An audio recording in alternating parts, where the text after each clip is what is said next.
I, Rebecca Alitwala Kadaga, swear in the name of the Almighty God that I shall faithfully exercise the functions of the Deputy Prime Minister of Uganda and shall uphold, preserve, protect, and defend the Constitution and observe the laws of Uganda, and that I shall promote the welfare of the people of Uganda. So help me God.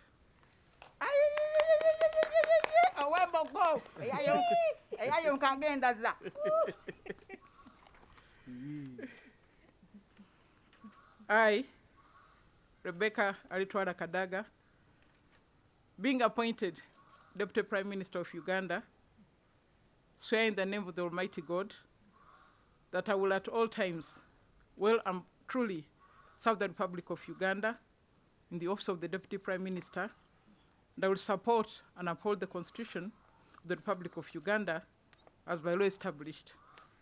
And I will, to the best of my judgment, at all times when required, freely give my counsel and advice to the President of Uganda and his successors in office as by law established for the good management of the public affairs of the Republic of Uganda, and that I will not directly or indirectly reveal any matter as shall come to my knowledge in the discharge of my duties and committed to my secrecy. So help me God.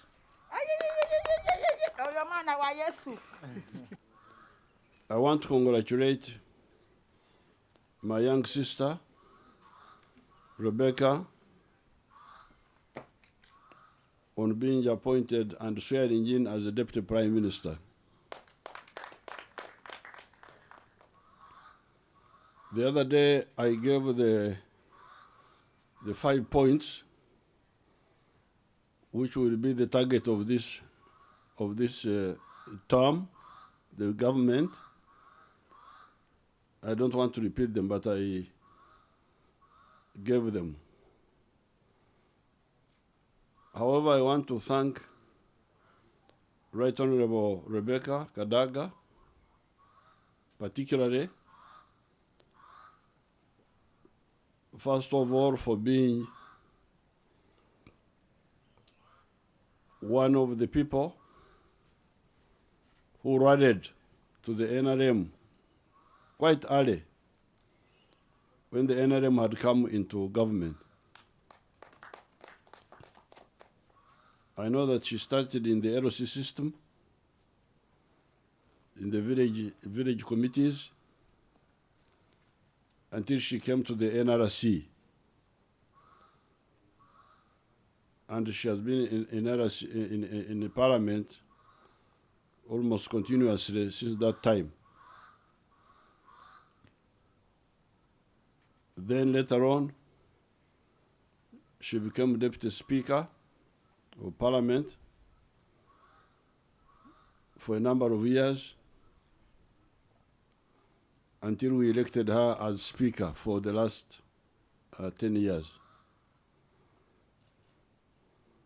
On the party side, she's the first Deputy Chairperson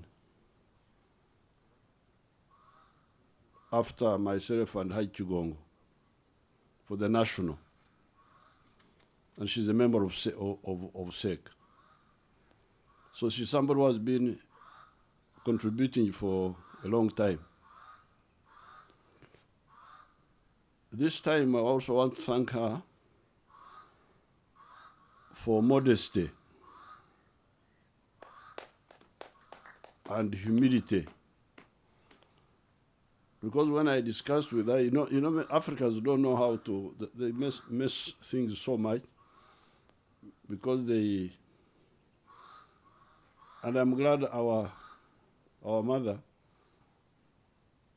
she's a Moroccan, like my mother, although we're almost the same age. She's just 84, just a few years ahead of me. So I'm not as young as I look. But the religious people know there is a statement which is normally read in the Church of Uganda prayer book. Balekanga bye basande kukola, ne bakola bye batasande kukola, n'amazima tegali mu bo. They left undone what they ought to have done. They did that they ought not have done, and there is no truth in them. So this is the one which causes problems for Africans. They leave crucial things and they go for the peripheral. So I want to congratulate, in addition to all I have said about the history, I want to congratulate my young sister. This time when I made these proposals, because she was already Speaker of Parliament, which is a high post according to this constitution we are operating, number 3 after President, Vice President, Speaker, Chief Justice. But although I didn't give her all the reasons, I told her that I had very strong reasons why I wanted us to reorganize. And I proposed this. And although I had not given her all the reasons, she agreed. And I want to congratulate her. Blessed are the humble, for the kingdom of heaven is theirs. This is Matthew chapter 5. You people who don't read the Bible, you just you just But you see, the people who are smart, that's what they do. They're flexible. The positions are not the important thing. The important thing is the mission. I remember, for instance, when I attended the first heads of government meeting of the Commonwealth. It must have been 1987 or something like that, in Canada.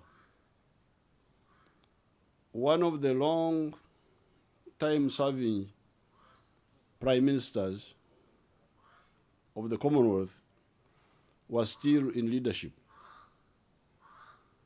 This was Lee Kuan Yew of Singapore, the man who had transformed Singapore from a backward country to a modern small state.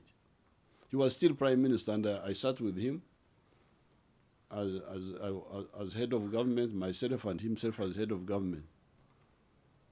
Then when next thing I heard is that because he was grooming the younger people to come and take over, he had one of his young people had become prime minister, and he was now senior minister. That's what he was now.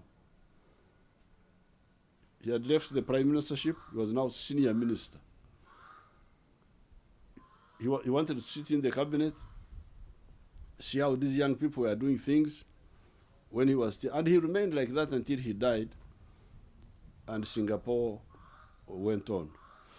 So I'm very glad that this is the spirit really I want our people to have, to know that it's not the positions, it is the mission. And as long as the mission is being done, pushed, we are very happy. Lee Kuan Yew died a very happy man, and wherever he is now, is a happy man, because whatever he was doing was continued by the young people. So I want to congratulate and thank Rebecca Kadaga on this, apart from all the other contributions, but on this particular one, I want to congratulate her.